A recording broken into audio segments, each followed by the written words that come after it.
Hey,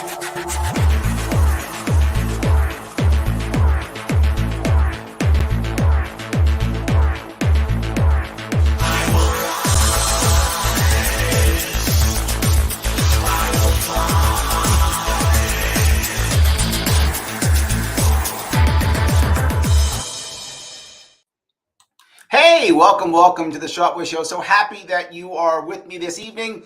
It is a little bit past 7 p.m. on the East Coast. So yes, I'm here and talking today about a topic that a lot of libertarians talk about often, but not from this point of view. When I ran for office, I spoke about this issue in the past, also from both sides.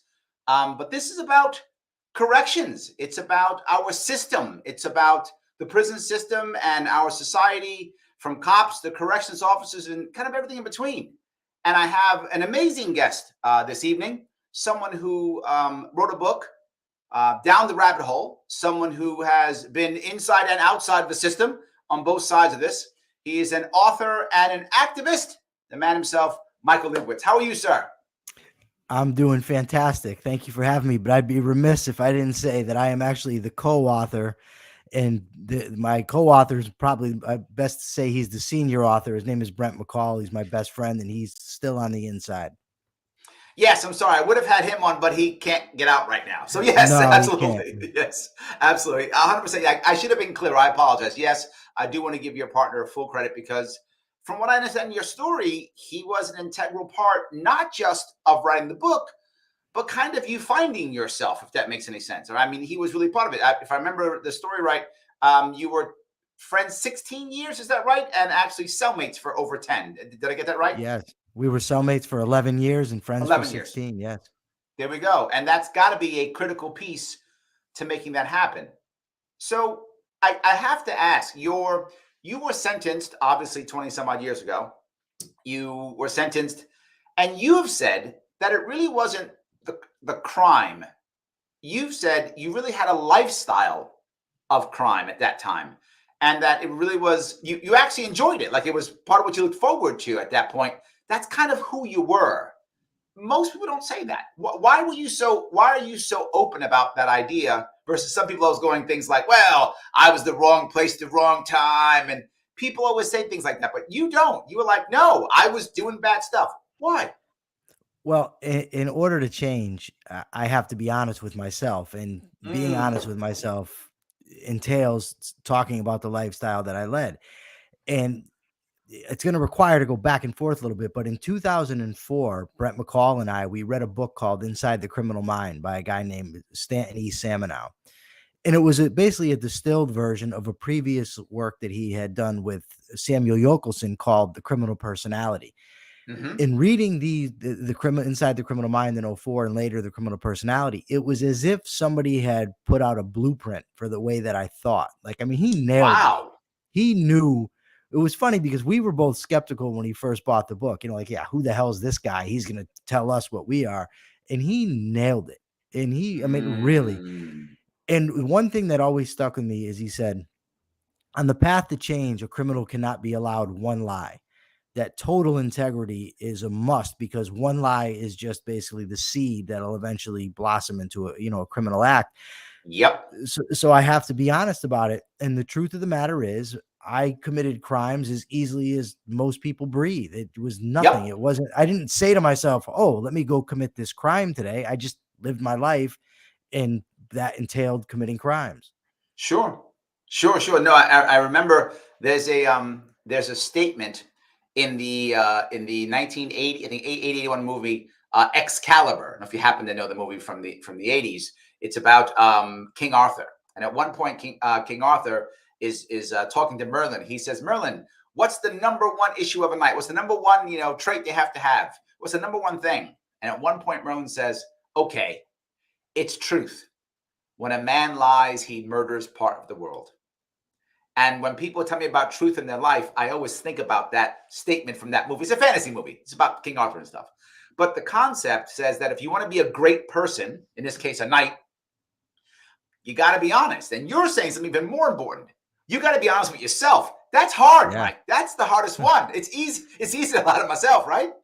Well, to admit things about myself. Like one of the things, for instance, is all my life I wanted to be a tough guy. I wasn't. I was a Hmm. coward and I was scared to death. And that's ultimately why I resorted to using weapons. But Right. I didn't admit that to myself. I mean, I knew Sure. obviously on some level, but I wouldn't admit it. But I had to say, okay, this is the truth. This is why I committed these acts. Part of it Right. was I was an insecure human being that was trying to be something that I wasn't. And to admit that, it's not fun. It's also not fun. Absolutely. Wow, I was a real scumbag that nobody can trust. Not my friends, not my family, nobody. Those things aren't nice to Yeah. admit. But Yeah. how do you fix them if you don't acknowledge them? You're driving down the street and the car's making a sound. You better pay attention to it, or you can't fix the car. If you just keep telling yourself, no, it's fine, you're going to stall and maybe worse. Who knows what could happen? Yeah, absolutely. And I saw it in my own family, similar issues in my own family, people going to prison and such, and not for many people that I know. Sadly, prison was the thing that made them realize they made an error. And for some people I know, even that didn't work. So, as you know, the recidivism rate is insane, like 70%, give or take. It's a huge number. And you bring up the idea that when you were sentenced, the judge was basically saying you were worthless, like whatever, lock you away forever. Who cares? It doesn't matter. And you also go to someplace else, which is a thing that I deal with too when I talk about these issues. So many people think, so what if you're in prison? So what if you're treated like garbage? You did a crime, you're a criminal, so you deserve it, so who cares? And constantly I hear that.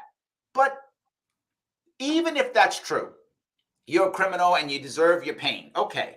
You still have two things. You have loved ones on the outside who probably care about you and want you to get better and want you to be back in their lives. And maybe even you might have responsibilities for them. What if your children, family, whatever, you might have responsibilities. That's part one. But part two, almost everybody gets out, right? At one point, everybody gets out. And you bring this up, don't you? I think it's 95% of offenders are going to be released. The point of view that Brett and I always talk from is that it's from the point of view of society, it makes sense to reform offenders because they're coming Right. back out. You Yes. got them in this position. They're isolated, vulnerable, more vulnerable than they'll ever be in their lives. That's the time to strike. That's the time to reform them. Mm.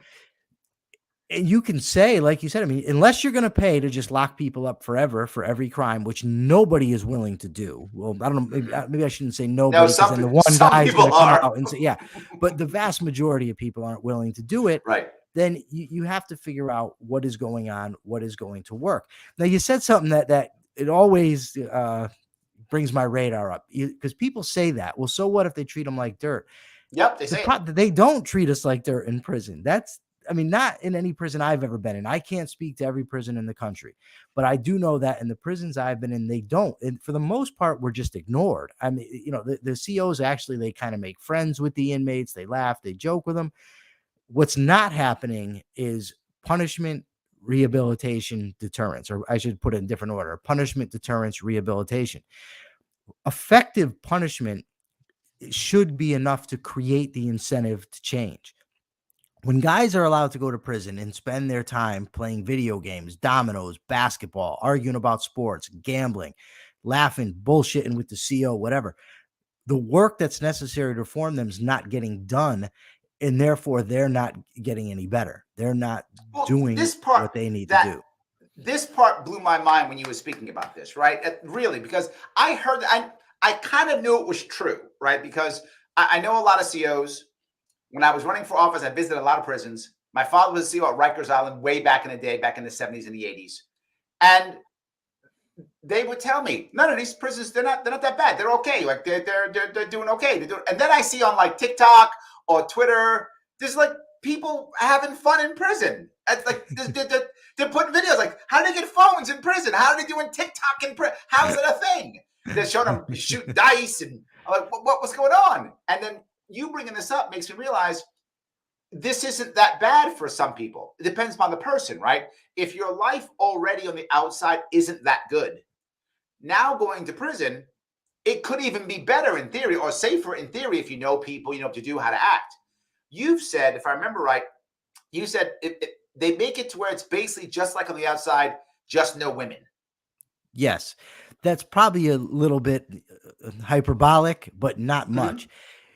Because guys can do that. You're gambling still, you're playing basketball, you're hanging out with your buddies, you're laughing, you're joking, you know, you're, like you said, you're shooting your dice, playing your poker. Here's the thing that's interesting, right? So if you're not interested in change, prison can be a relatively comfortable place. I mean, no one wants to be locked up. I mean, let me Sure. you know, obviously that should go without saying, but somebody's going to say, oh, he's making it sound like they like to be there. But here's the thing. So if you want to just keep doing what you've been doing, you can do that, and really no one's going to bother you. The COs normally don't write disciplinary reports unless it's something extreme or if they've got a personal gripe against the guy. So you could basically live your life. Now, what happens though if you try to change? That's when it actually becomes difficult, because changing requires reading, introspecting, writing, Yes. really trying to deal with issues. So you're in your cell and you're trying to study complex stuff and come to pretty, you know, in-depth realizations of yourself. And every second you hear this dominoes slamming on the table. Got it. Over and over again. So it's constantly breaking your concentration. Or guys are yelling about the basketball game they just had, or arguing over the card game, whatever. It's very chaotic. I once heard when Martha Stewart was going to prison, Susan McDougal, who had been to prison, someone asked her, well, what would you say to her about it? And she said, I would tell her she's going somewhere where the people thrive on chaos. And I don't think I've ever heard a more succinct, apt description of prison than that. So you're going into chaos, and they want you to change. Well, in theory, they're saying they want you to change, but they're putting you into a chaos, an environment where you can't really, you have very low chance of changing. It's very difficult. Yes. So let me ask you that question, right? There's an old saying, right? When you go into prison or you go to jail, you either make corrections or connections, right? You either get better or you become a better criminal, one or the other, right? So what was the thing that made you change? I mean, why didn't you just become the same old guy? And why weren't you playing basketball and you know, betting on the game or whatever? What made you change? Well, when I first got in, I was still getting high 100 miles an hour, sniffing heroin, smoking weed. I was still gambling. I was doing all that stuff. But I picked up the habit of reading. In jail. In prison, yeah. Yeah, so I wanted my audience to hear that. He said this in prison. This is how well the war on drugs is working. Just make sure you know how effective it is. Yeah, we could go down that rabbit hole, pun intended. You know. Yes, exactly. But yeah, so that's how I was living. But I picked up the habit of reading, because I did decide on some level, you know what, I would like to change. And I learned previously when I was on the street, someone told me that the way you change is by reading, and you change the people you associate with. Well, I was stuck around the people I associated with, you know what I mean? I couldn't get rid of them, but I was able to read. And eventually the identity I was building by reading just wasn't consistent with the former identity, or you know, the identity I was still struggling to dispose of. Right. So I decided to get rid of that other identity. Now, people often say to me, well, you know, you say that rehabilitation is so tough in prison, but yet you did it. Okay. There's a few things. First of all, I've got a verbal IQ of about 127 to 130. Most guys in prison, they have an IQ imbalance. Yes. Verbally, mechanically, they're fine, but verbally low. I'm the opposite. My mechanical IQ is very low. My verbal IQ very high. So that's first. So I'm in a better position to start with, to conceptualize the type of things that I need to know. Secondly, I ran into a guy, Brent McCall, in 2001, and we became friends. Brent also has a high IQ. He's an incredible work ethic. And at the same exact time, it didn't happen right away, but in 2004, because we had both been reading the same books, we both decided to change our lives. So I had a partner there with me. So when the other inmates made fun of me, or the staff made fun of me, or things weren't going my way, I had somebody there with me. I had somebody to call me out on my... Did you say when the staff made fun of you? Oh, sure. Yeah, the staff will say things Brent likes to tell a story about one time he had extra commissary in his bag. So he brought it to the commissary worker and he said, look, I didn't pay for this. And the commissary worker gave him a funny look like, what are you, crazy? Why wouldn't you just keep it? And that type of thing is not, I'm not going to say it happens all the time, but I'm sure it does. It's certainly not, rare. And I've had many correctional officers argue with me and debate with me about what it takes to change, and that I'm being too perfectionistic or my standards are too high. That's happened a lot. It happened with the other inmates as well. But another thing that Brent did is, I was clueless about certain parts of myself. I didn't know all my flaws. I probably still don't. In fact, I know I still don't. So you need somebody. Most people can't look inside themselves. It's true. No, Most can't. it's difficult. But to have somebody else that will look at you and be brutally honest was incredibly helpful. So what I always say to people, if the Department of Correction is counting on a dynamic with two guys with high IQs, happen to be in the same block at the same time, happen to become friends, happen to read the same books, get in the same block together for 16 years, 11 of which they're cellmates. If that's the recipe that they're counting on, good luck with that. Wow. Wow, it's a big confluence. It's the perfect storm, basically, of all the things that you talk about. Well, you bringing that one step further, if I could, you have a very interesting way of speaking about this issue. Most people are on the left or right paradigm, which is you're on the right, which means to hell with these guys, law enforcement's all that matters. These guys are all criminals. Who cares what happens to them? Just support the COs and that's it. Or the opposite. All the COs are bad. Everything's bad. All the criminals are perfect and wonderful. And they all had bad backgrounds. And that's why they're criminals. And that's it. You do both of those. You literally say that there's not an excuse. This is you. Not an excuse from where you're from, right? Just because you got a bad background, you're still responsible for your actions. You're responsible, which is usually a right-leaning talking point. But you also say, yeah, and the system's garbage, right? Yeah, and the COs are and the COs are lazy. Which is usually a left talking point. So you have both of them. You're going to piss everybody off. Well, that's actually what's happened. I mean, when we wrote the book in prison, inmates wanted to do us harm. Correctional officers tried to get inmates to do us harm. People were pissed.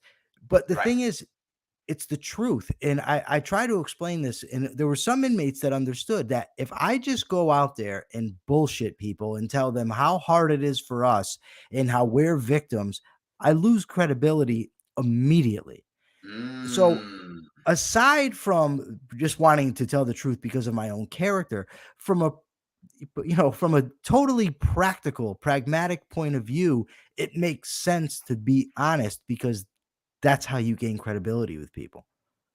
Well, that's one of the things that I know is a big deal for you. You can't stand the hypocrisy. No, it drives me nuts. Yes, you have actually said, if I remember right, you said this, don't call it. I don't care if you don't want to correct me, but then don't call it Department of Corrections. Yeah. Call it the Department of Incapacitation and just incapacitate me, and that's it. Sure. Because they call it the Department of Correction. When you walk around these facilities, they've got signs all over the place about how they're beacons of enlightened penology and evidence-based practices, and it's just not true. And that is, it would aggravate me if I was uneducated about the issue. I would recognize their hypocrisy, but the amount of studying I've done as to what criminals are and what works to rehabilitate criminals, and then juxtapose that with the system as it is and have these people, you had the governor of Connecticut Sunday on TV talking about our correctional system is, it's not like it was in the 50s. We are offering opportunities for guys and this, and it's just not true. He doesn't know what he's talking about. And the fact that the governor of the state of Connecticut would go on TV and instead of just saying, look, I don't know, he gives this speech as if he's an expert and he doesn't know what he's talking about. And I'm just like, I'm sitting here and I'm stewing. I'm just like, this is crazy. Well, that's the point I want to bring with that, right? I know the governor actually doesn't know he's lying. He just doesn't care. To be forward, he just doesn't care. If he's lying, fine. If he's not, fine. The governor just doesn't care. This is a problem he wants to go away. So he just wants to push everybody to the side. So his advisor told him to say something. He says it, and he goes and has dinner. He doesn't really care what he's saying. I don't know if he's a bad guy or not. I just know how all those guys think, right? That's for sure.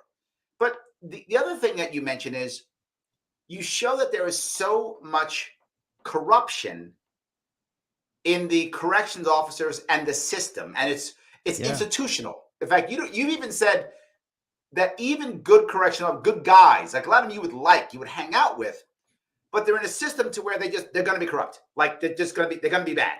There's no way around it. Yeah. But then you said, if I remember right, it was the idea of, I don't even mind them doing it. Just then don't make it a rule. Just say it's okay. Just say we can buy stuff off of them. Just say we can do it, and let's do it. It's not the act of them sneaking a cell phone in. It's the act of them having to sneak it. Just do it. That's not quite. That's not quite. I wouldn't go that far. What I've said is there's a full third of the rules that are never enforced, that are just stupid. They're dumb rules. So get rid of them, because all they do is serve as retaliatory weapons for officers that don't like inmates. So if they get a hair across their ass for Tony, and then Tony does something that everybody else is doing anyways, and now the guy says, "Oh, I'm going to write you up for this," and he has no wins, what's he going to say? Well, they normally don't enforce this, and the guy says, "Well, so what? He's enforcing it. You're screwed." Got it. So that's what I said. There are things that I think should be rules that would help facilitate both the safety of the institution and the correction of the inmates, and quite frankly, the punishment of the inmates, because punishment, I think, has a legitimate role here. And that's something else you mentioned. You actually mentioned that punishment is a role. And most people who think about reforming think the answer is get rid of all punishment. And you're like, no, you got to punish these guys. Well, I enjoyed being a criminal, right? So if you don't make being a criminal more painful than pleasant, I'm going to keep being a criminal. It's only when you gain the leverage of saying your life is going to suck that there's a reason to change. So that just doesn't make any sense. If you could eat all the ice cream you wanted and wouldn't get fat and high cholesterol, you'd just keep stuffing your face with ice cream, right? You're not wrong. So I would have just kept committing crimes. I'd have some ice cream on me right now, my friend. I'd have some right now. I would. Yes, absolutely.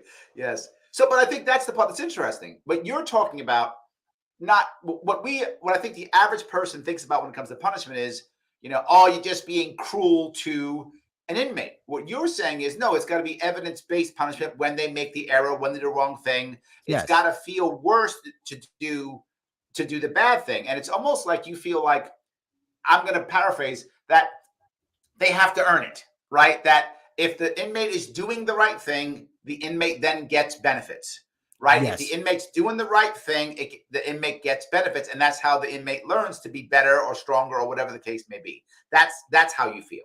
Did I get that right? Absolutely. I mean, it's like raising a child. You punish the behaviors that you want them to not engage in. You reward the behaviors that you want them to engage in, and you damn well better be consistent, because otherwise the kid doesn't know what he's learning. He doesn't know what to do. And it's the same thing with inmates. And that's one of the biggest problems, is the inconsistency. So you just have no idea one day from the other, what's going to be allowed and not allowed.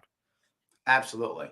Let me take a couple of seconds, Michael. Please do a bit of admin for my show. Guys, if you like what you're hearing, then do me a favor, click that like button. If you're listening to the podcast, or if you're watching this on YouTube or whatever it is, please click the like button now. It does matter. If you happen to be watching this on Twitter, retweet this right now. Don't think, just retweet it. Let people know what we're doing. It does matter. If you happen to be on Larry Sharpe YouTube and you want to get your comment to the front, you can just super chat it right to the front. It is there. But do me one other favor, though. Follow Michael on Facebook. He's at Michael Liebowitz on Facebook. Check him out. You can see where you can get his book. You can see what he's doing. He's got a podcast also. Is The Egoist, is that right? The Rational Egoist is the name of the podcast. We're on Spotify, Apple, and YouTube. So please check him out if you can. And if you want to support my show, then head over to theadvocates.org and take one of the surveys. In fact, take the survey, the Police Accountability Survey. What an appropriate survey to take today. It takes about 3 to 4 minutes. All it takes. It is free, costs you nothing. They're my sponsor. You take it and then you share it. And when you share it online, they're happy. I'm happy. Everybody's happy. The show was supported. You didn't pay a dime. Please head over to theadvocates.org. Take the Police Accountability Survey. Life is good. And of course, please follow Michael on Facebook. Also, some of his other links are also in the description if you want to follow him there. I would appreciate that. So let me head back, if I could, to the idea of why in the world we should be helping people in the first place. You have been very open to this, and I've said it too, right? But I think I heard you in an interview once say something like this. It was something like, if you don't care about the guy, but he's going to get out, and when he gets out and he robs your store, he kills your mom, you remember you didn't want to help him, right? That kind of thing. And I think that's very true. Like, I know people who were not fixed or corrected, and they went right back to crime again. Sure. And that's what I want people to really grasp, is it's in their interest to have offenders reformed. Again, unless you're going to spend the kind of money it's going to take to keep everybody in prison forever, I think it's 95% of the prison population is coming home. Yep. Do you want them in your neighborhood reformed or unreformed? And by the way, it's cost effective to actually implement the type of practices that reform offenders saves money over time. There's been massive studies, amount of studies done and meta-analyses on these things that demonstrate the cost effectiveness of doing things in a more effective way using evidence-based practices. But you brought up the most important piece, which is, costs a lot of money to lock people up. I think that's part of the issue. This, to me, is a massive grift. It's a lot of people who all have jobs, who all make money. Sure. And it's not, I don't mean just COs, obviously. Look, COs, I think, are just trying to get a good job. And I'm not mad at the CO for that. I'm talking about all the administrators. I'm talking about all the consultants. I'm talking about all the people who say, you know what, Michael, I got the great thing. My plan is the best plan. It's going to do everything. Just give me $1 million and I will fix your prisons. You give me $1 million. 6 months later, I walk away and go, well, you guys are bad. Thanks for the money. And there's another grift and more people and more and more and more. That, I think, is part of the problem, is that people do want to keep making money and take advantage of the system. And they're basically taking advantage and making money off of people's misery. Well, there's entrenched interests, like you said. I mean, a lot of people are benefiting from the system as is.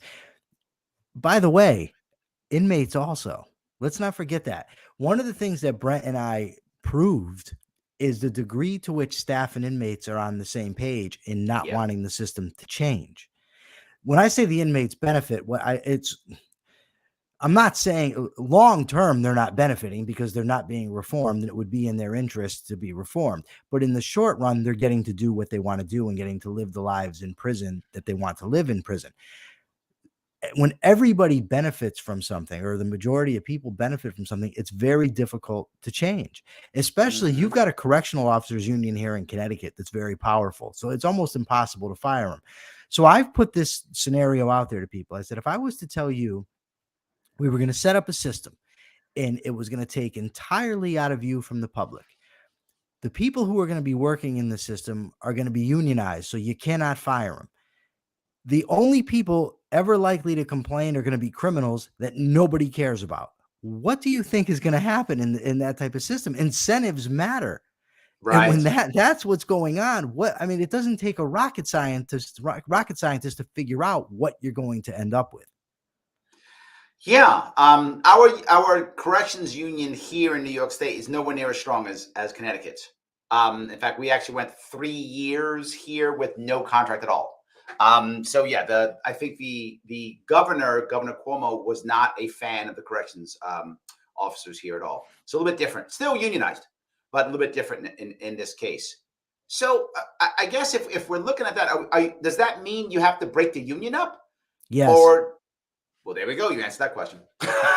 So there we go. Yes. But you're going to struggle to make that happen in a state like Connecticut or New York. I mean, is there a way to make reform without, not that maybe you're right, maybe you should. But Mike, being realistic, that's not a realistic answer, at least for now. Well, then it's not realistic to fix the system. You understand? So, and people say that to me all the time. I've been hearing it for years. You're wasting your time. You're never going to change this system. It's too entrenched. People like it too much. They're benefiting too much. Just forget about it. But I just don't have it in me to be that kind of person. I can't do that. I mean, for God's sakes, I think the war on drugs should end. I think taxation should be Yes. abolished. You know what I mean? Also, probably not You're going to not going to hear happen, me but fight on this. yeah, but it doesn't mean I'm not going to make the arguments. You know what I Right. mean? I'm going to fight for what I believe in. What's the alternative? I mean, I'm going to be alive either way. I might as well live my life doing what I want, making the arguments that I think are the correct arguments. And I just cannot see how you could fix a correctional system if you don't break that union. Because ultimately, you could even bring in the best programs, the best counselors, mental health practitioners, everybody you want. But when the inmate leaves those programs and goes back to a housing unit that's run by those correctional officers, if those correctional officers aren't invested, you're not going to get the results you want, and you're not going to get correctional officers invested as long as they're protected by a union. Well, it's you bring this up because I feel almost like what you're talking about is almost like a secret society, right? That like unless you've been there, you don't really understand it. And maybe you see like a TV show or something, and that's almost like a fantasy to you. You might as well be watching Lord of the Rings because it's a fantasy to you, right? You don't get it, you don't connect to it. It's completely different. So how do we get the average person to care, the average person to say, hey, we have to fix this? I have tried, and I got to tell you what was so hard for me is I tried more than once. And my conversation was similar to yours, not the same, but similar. I was like, you have to get everybody on board to fix this thing. It affects all of us. And I got to tell you, general rule, nobody cared. No. The Nobody only cared. time they care is when somebody gets out of prison and commits a heinous, brutal act. Then people care, but then they don't blame the system. They rightfully blame the person. It's ultimately the responsibility of the person who commits the act.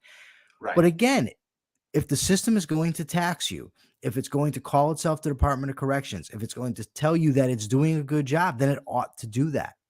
And like I'm responsible for my behavior, they're responsible for theirs.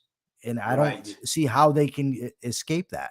You can't tell one group of people, yes, you're responsible, you need to be held accountable for your actions, but let us do what we want. It's party time on the taxpayers. That's just absurd. Yeah, well, the other piece I see is the system encourages laziness. Yes.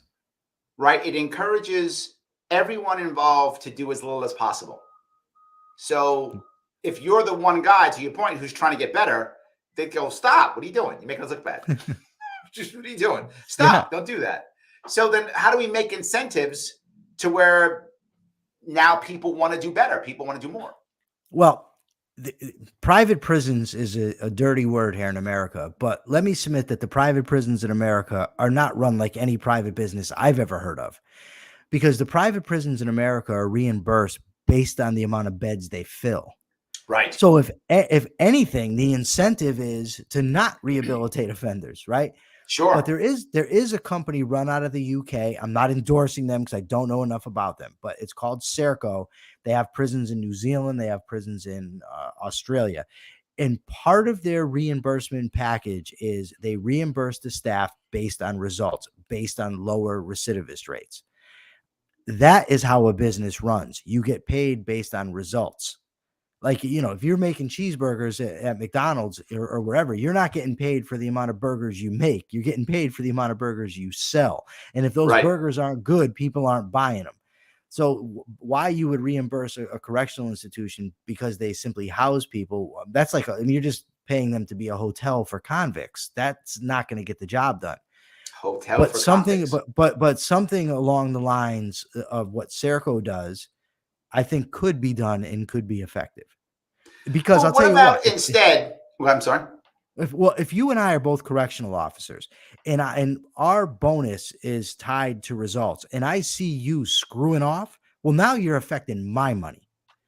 So now the inter-employee pressure goes in the opposite direction it currently goes. Whereas now, if somebody wants to go above and beyond, the other COs are like, what are you, crazy? Cut it out. We don't do that around here.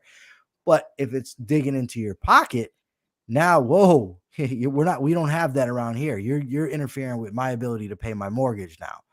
So that's what I think ultimately will need to happen.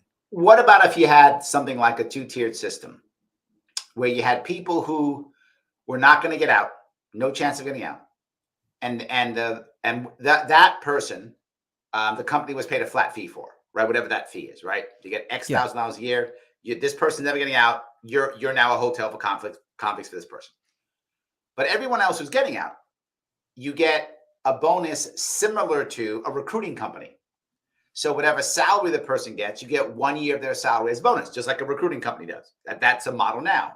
So it incentivizes people to have as few people locked up as possible and as many getting out and finding jobs as possible. So then the prison system's job would be to get people hired. So you got to train them in some way, whether that's vocational, whether that's going to to college, whatever, entrepreneurship, whatever. You got to get them out there. If they get out there, then they go. If they start a business, maybe the company gets a percentage of the business. They get 50% of the business, 30% of the business sells, they make that kind of money. Giving them incentives to get people back out, right? I think that kind of thing in my world, right, is going to give larger companies more reason to make real investments in people because they're getting cash back. Does that make sense to you, or you think that wouldn't work? I mean, I can't analyze the whole idea you just gave, but in principle, I like it. I mean, the idea is you want to incentivize the results that you want. You don't want to put incentives out to get the opposite of what the plan is. So in principle, I like what you had to say. I mean, details, obviously you'd have to work them out, but sure, that's along the same lines. Yeah, because, well, first of all, some people are just incorrigible. Some inmates aren't going to get it no matter what. So you have to establish a base rate upon which below which you knew the recidivism wasn't going to go, because you don't want to be punishing people working in the system for something that's not their fault. If this thing doesn't continue to drop, so you take their bonuses, that'd be wrong. And you're right. I mean, there's guys that are never getting out. I would still argue that you'd want to treat them humanely. Obviously, you don't want to just, if not for no other reason, because you never know what can happen. Maybe they flip their case and end up getting out. So from a purely societal perspective, you don't want to be creating animals. Plus, they are human beings after all. Yes, so there's that. Yes, you know what I mean. Yes. So yeah, but in principle, yeah, I think that your idea is a good one. Good, I like that. Let me grab a couple of comments if I could. Okay. Alexander says, "I totally feel that, Michael. I always wanted to be the tough guy, never was, and I realized that I'm not tough. I'm good at things like school, which tough guys usually aren't." So I think Alexander is on your side. He feels that he's want to be a tough guy, but he was a school kid. Well, I can certainly relate. Although I wasn't a school kid, I didn't want to go to school. I hated it. But yeah, and that brings up a tough thing. You want to be tough, you're not, and you end up putting on an act, and sometimes those acts become very dangerous, as it did in my case. Absolutely. What is it? But I appreciate his honesty, Alexander's honesty. I respect that a lot. Chris Rock tells a story about when he was a kid and he was getting bullied. He wasn't a tough kid; he was a skinny kid. So he started telling jokes. That's how it became funny. He was telling jokes to try to get around from the fact that he wasn't a tough guy, but he could be a funny guy. So he was that. Absolutely. So Sam says, one of the first things I learned as a teacher, punishments really work because nothing I do could match what kids experience at home. For some, prisons are better than their home lives. Oh, interesting. Interesting. What I would say to that is the analogy isn't perfect, because when somebody's in prison, you have them under your complete control. Whereas the school teacher doesn't. The kid has to go back to the home. In prison, you've got that kid or adult, whatever the case may be, all the time. I got you. Okay. Patty says, I know people who lived for many years with that mindset. Get in trouble in the fall, 3 hots and cots for the winter, back out for spring and summer with better connections.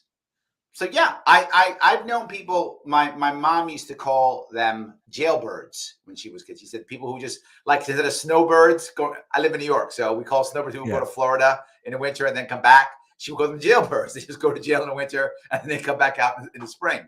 And we knew people like that. It's absolutely true. They kept going away. And it was almost like expected, if that makes any sense. They just assumed that it worked that way. I don't know. But you didn't get that. You got a massive sentence off the bat. You didn't go in and out, did you? No, right off the bat, the problem is I had a lot of different cases. I just kept making bond. So it wasn't my first offense and they sent me away, but it was my first time in prison. And you mentioned earlier, when I got sentenced, the judge actually said, I see nothing redeemable about your past or your future. So, I mean, he really, he wasn't too optimistic about my prospects. There we go. Tammy agrees with you. She says, he's right. You have to be honest. I agree, but I'm just saying it's hard, right? It's very easy for me to point my finger at you and go, yeah, let me tell you, Michael, let me tell you about your things. Easy for me to do that. But I got to point it back at myself? Yes. Not so easy. Daniel says, correctional officers try to get inmates to do us harm. If that doesn't tell you all you need to know about the correctional system's rotten culture, then nothing will. Fair enough. It's a valid point. Yeah, and just so you know, I know people maybe think I'm not telling the truth. The bottom line is this: multiple inmates told me about this. Only one was willing to go on the record. That inmate has since passed away. When that inmate told me he would go on the record, I asked him, "Are you sure?" He said, "Michael, I'm positive." I said, "I'm writing the commissioner of corrections when I go back in my cell." He basically told me, "I'm not going to tell you again. You can use my name." I did. I wrote to the chief state's attorney. I wrote to the commissioner of corrections, and it's been so long, I don't remember who else I wrote to, but I wrote a lot of letters putting this guy as a witness, and nobody ever spoke to him. So there was no real way for me to prove it. And, you know, the bottom line is this: a correctional officer told this guy who was in for double murder, was about 6'3", 380 pounds. And the correctional officer told him that I mentioned him in a derogatory way in the book, which wasn't true, by the way. He was mentioned in the book, but not in a derogatory way. So when you tell somebody that's in for double murder, a guy of that size, and say to him, "Why are you letting this guy stay in the block with you?" You're trying to get me hurt. Yeah, if not finished off. Yeah, and a lot of inmates probably wanted to finish me off. You know, I stayed in that housing unit for a year, and I was in prison for, I think, almost 5 more years after we published the book. And and I went on the radio, I was saying things, you know, I wasn't always saying inmates need a pat on the back and a big hug and a kiss. I was telling the truth about what was going on both sides. So it was a risky proposition. It wasn't like I just, like a CO said, the next CO said to me recently, "Oh, it's easy for you to say this stuff now that you're out." And I told him, "Well, you evidently weren't paying attention, because I've been saying this stuff for years." Right. So 2 things then. Why do it when you know that literally you might lose your life over this? Like, you might have literally lost your life over this. Why do it? Okay, so Brent McCall, my co-author, is not a coward. He's not like me. He's probably the most fearless human being I've ever met in my entire life. He's also my best friend, and I love him. I didn't want to write this book. He did. And I wasn't going to let him do it alone, no matter how scared I was. I was horrified. I was terrified. I knew the risks. But he was my best friend. He is my best friend. So I did it. And something happened. It's funny because after a retaliatory transfer, they moved him out of the facility. They said they moved him for his own safety, but they didn't move me. So if he was at risk, why wasn't I? It didn't make any sense. You know what I mean? Right. Once that happened, I became far more invested. Then I got motivated far more than I had been. Prior to that, I was in it mostly for Brent. Not that I didn't think he was right about everything he was saying or about the system or the book we were writing. It was just a big risk, and I knew it. And one of the funniest anecdotes I have about it is I told him, "Brent, listen, man, I'm going to tell you, I'm scared to death. I'm really afraid someone's going to do something." He looked at me, calm as could be, dead in the eye, and said, "Michael, the chances of dying from getting stabbed are very slim." And I said, "What is that supposed to be, a pep talk? What the hell?" That's a pep talk. Yeah, what the hell is that? I'm talking about maybe getting beat up. You're talking about getting shivved. And he just laughed. He said, "Well, it is a possibility." Well, it is a possibility. But what are you going to do? There's a quote from my favorite philosopher, who did more probably than anyone, with the possible exception of Dr. Samanow, to help me turn my life around. That's Ayn Rand. And she said, and I might get the quote wrong, but "I'm not brave enough to be a coward. I see the results too clearly." And that's how I've seen this whole thing. What am I going to do? If I don't get out there and tell the truth, who am I? What type of human being? Am I really? I might be breathing, but am I really alive at that point? What's the saying? A hero dies one death, a coward dies 1,000. Something like that. Something yes, along those lines. Yes. yes. But to be forward, you still may be in danger now. Just because you're out doesn't mean all Of of a sudden course. now people still aren't mad at you, right? And whether No. that's some corrections officer or some inmate or Sure. some combination or whatever the case. Plus, now cops are mad at you too. The system's mad at you too. So Yeah. now Sure. they're all mad at you now. Sure. So I mean, and you're still talking, like you're still talking. Well, my girlfriend actually expressed concern to me about that, and she was like, "Michael, it's just I don't see, the point. Like, you're just putting yourself at risk." And I considered what she said, and then I spoke to Brent about it, and I ultimately came to the conclusion, and I told her, "Honey, I'm sorry, but ultimately you knew this when you got involved with me. Mm-hmm. So it might be scary at times, and there is risk involved, but what am I going to do? I'm not going to be the coward that I was growing up.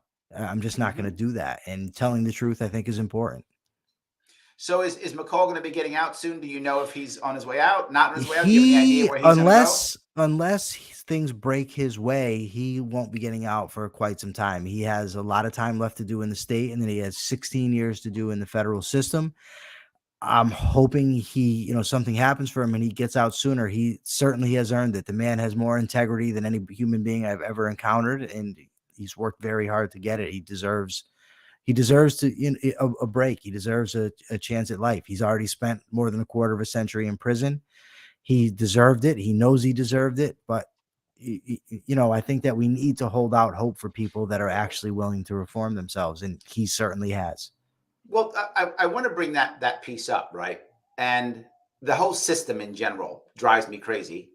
But accepting what you've done, accepting responsibility, doesn't get you any extra benefits. Like you don't get out because of that. Like whatever. You get out No, and you because the shouldn't. prison's, To be fair, you shouldn't. You you just know, saying, I accept responsibility. If you committed a crime, you need to, yeah. pay your dues. But there are actions one could take that would show Sure. that you are doing it, right? I'm not saying I should just Yes. go, oh no. I have deemed that I'm good now. Yes. I'm not saying that. I Yeah. think there is, and generally speaking, you get out because I don't know the prison is full, right? That's how you get out half the time, right? That kind of thing. But I get what you're saying. That it does matter, and we should care about that. So when it comes to I guess accepting it. That's one thing that I've seen other people when they got out never want to talk about it, never want to accept it, very often want to blame somebody else. You don't do that at all. And now I know McCall doesn't either, right? Like, no, I did No. the thing. I did the Yeah. thing. I deserve the time. That's how it works. Yes. So this is a piece that I think more people should accept and in general, I mean, when you make mistakes, you have to say you've made it and then try to fix, if that makes any sense. So thank you for that. I guess what I'm trying to Yes. say. I talked around a lot, but that's what I meant. Well, thank you. Let me get one more comment if I could. Sebastian says, Mike, in your opinion, which political party would be the best for correcting the prison system? Do you play that? I mean, you obviously you weren't voting when you were in prison. Now that you're out, do you pay attention to that kind of stuff? Is that something you deal with? I'm actually the spokesperson for the Libertarian Party of Connecticut, so that's kind of that's a loaded question. I mean, what am I going to say? I No, think that's Republicans exactly would what be I wanted great, you to say. but I don't even know that I don't know that the Libertarian Party of Connecticut is highly invested in this issue yet. Mhm. And to be fair, the libertarians and myself included, we're about small government. Let's get the Yep. government out of our lives.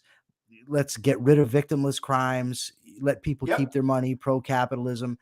Fixing the prison system is a complex thing that doesn't Yes. fit neatly into any ideology, regardless Absolutely. of party, because you're talking about spending taxpayer dollars, which is something as a libertarian I abhor. But ultimately, you're But spending them let me give you a anyways. little pushback on this. A little bit of pushback. Okay. And what I would say is it fits perfectly into the Libertarian Party platform for a couple of reasons. One, Okay. the first thing is I want to give people as much freedom as I possibly can, which means not locking them up. Number one. Second, most people who are in prison, you know this, are in prison for non-violent crimes. So why are they even in prison? Next, what a libertarian would want to do is once you've committed a crime, they would want you to somehow give back to the person or the victim that you hurt, not just be punished, right? Sadly, in America, I would say, you said it's incapacitation. I would say we have a punishment system, not a justice system. We put someone away and say justice has been served. So the example I often give is, okay, say someone breaks into my house, robs $3,000 worth of stuff out of my house and leaves. Well, I lost $3,000, right? That's what I lost. The cops get the guy. He sold my stuff already. They put him in jail for 5 years and go, justice is served. And I go, wait a minute. I didn't get my $3,000 back. That's number one. So now I got, maybe if I'm lucky, I was smart, I had some insurance. Maybe I did. So we got a little bit of money back, not all of it, some of it. And now my insurance rates went up. So I got robbed twice because my insurance rate just went up. And now I got to pay for the guy in prison through my taxes. So I got robbed 3 times.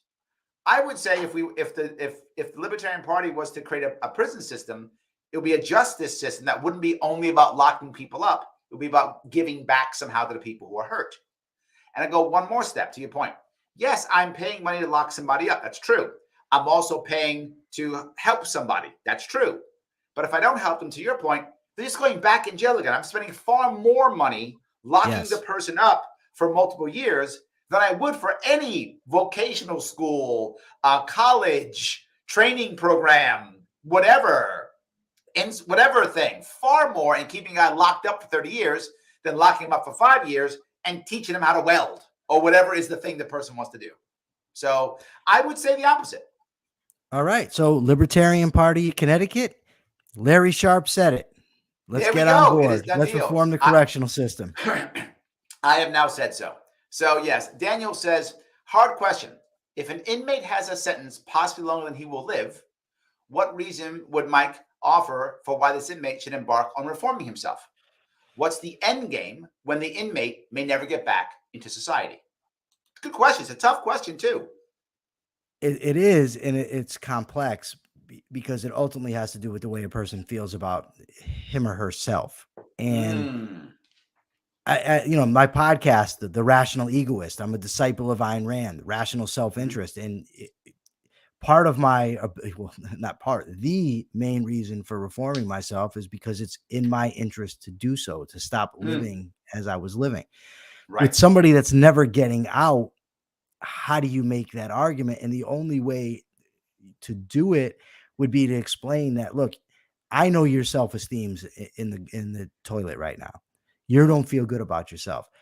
The way to feel good about yourself is to build your character up, to become a better human being, to educate yourself, to do the things that are necessary. You may not get the reward of freedom, but you'll get the reward of self-respect.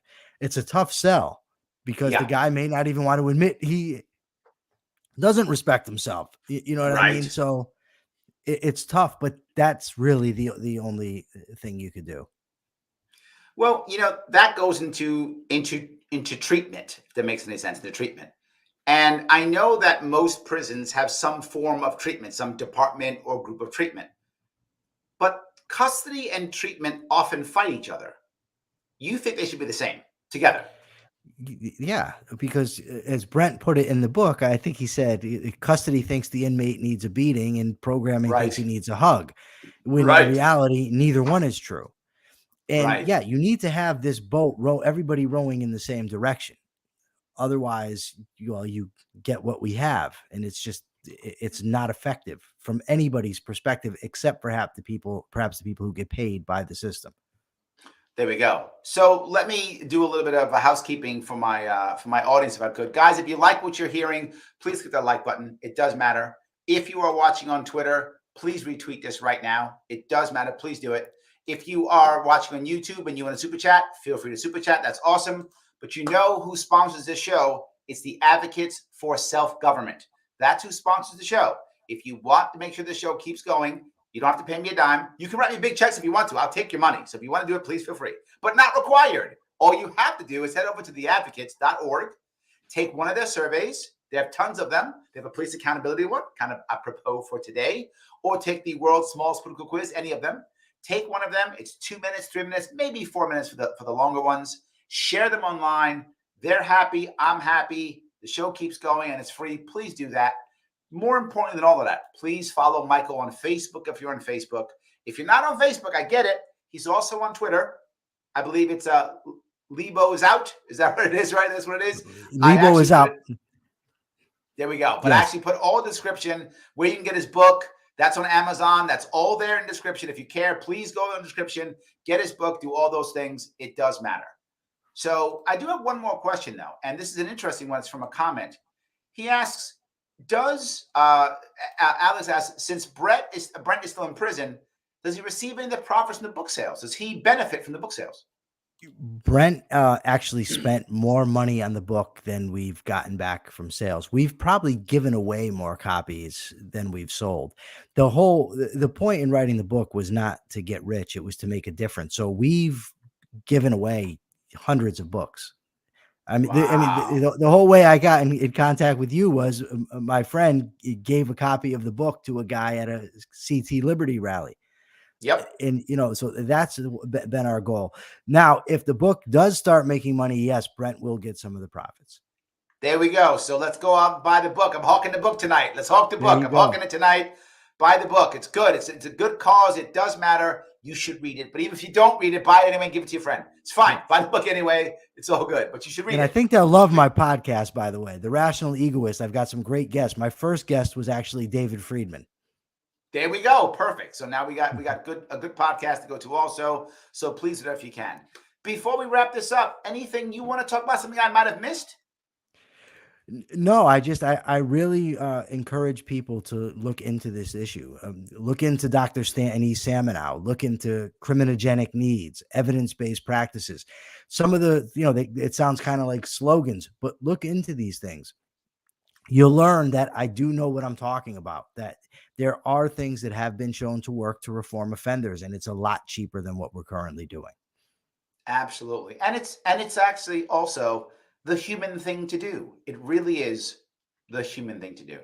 Guys, I want to say thank you all so much for watching and listening tonight. I appreciate it. Michael, thank you so much for giving me a chunk of your evening. I appreciate it. Thank you. It's been great. Absolutely. Guys, I will see you all very, very soon.